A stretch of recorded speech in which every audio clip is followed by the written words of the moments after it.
What's up, my poker players? Hope you guys are killing it out on the tables. Today we're going to finish up the last video and go over when you should fold hands like ace queen or ace king pre-flop. We'll go over some other gameplay, maybe get into a river bluff or two, and an update on the 100K challenge.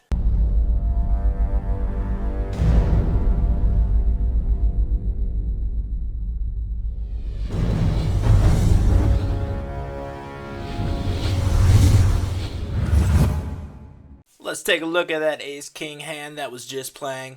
I make a raise to 75 cents, 3x from under the gun +2, and we get raised on the button. A little bit bigger than a min raise from Monkey Arounder, who you can see we have 879 hands on, who 3-bets 1.5% of the time and has 100% premium hand 3-bet percentage. This is a very tight but somewhat aggressive player. But let's take a look at the 1.5 3-bet percentage and just see what kind of hands 1.5 is going to represent. Here we're running a program called Poker Stove. I'll put a link to it down in the video description. This program is great for hand analysis, determining the range of your opponents. So we click on player 1. We're going to put in 1.5, which is his 3-bet percentage.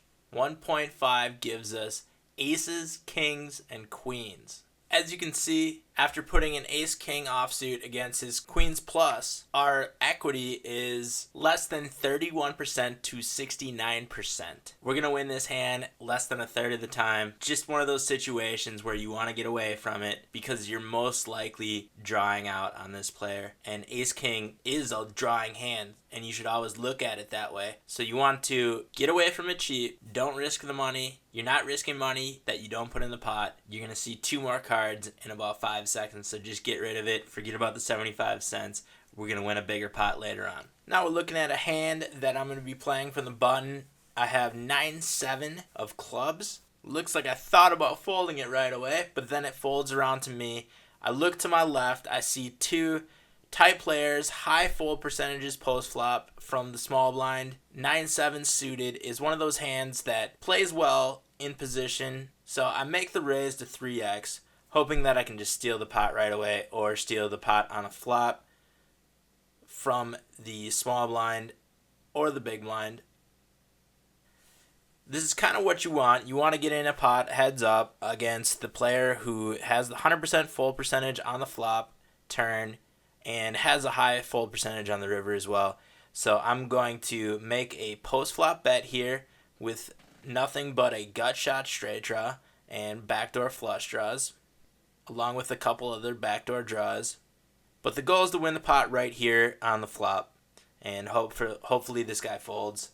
He does not. He makes a call. Now he is pretty much pot committed, but we got to think about which hands this guy is going to call with. And at this point, he's probably got a draw. He might have a king-jack for a straight draw. He might have, maybe a 9-7, but a similar draw.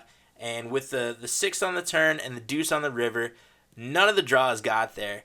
So we got to figure that he's probably going to fold unless he had a queen. But at that point, he might have bet the queen on the turn or on the river. He could have had a 10. Chances are he doesn't have a 10. And with that draw-heavy board, he was most likely on a draw. So we make a stab at it and pick up the pot on the river with a river bluff, which would have been our only chance to win the pot as well, because the 9-7 probably isn't going to show down well against his draws if he does have something like a king high. Moving on to ace king out of the big blind, to the hijack who makes a limp. Winston 84 out of the cutoff also calls, and the small blind makes a bet. The small blind looks like he is a relatively aggressive player with high fold percentages post flop. We don't have many hands on him, only 42. But we want to isolate him being in position against him. He has a deep stack, which is good for us. And we hit a king on the flop. This is a very draw-heavy board. So we want to make a bet that he's going to pay for, because this board is going to hit a lot of his hands. But he makes a fold. he probably raised something like tens or jacks and was afraid of the king or the queen on the board. I like our bet size. It puts pressure on this player, but now looking at it, we see a high fold percentage on the flop, which we might have want to check that one, but we don't want to give a draw a free card.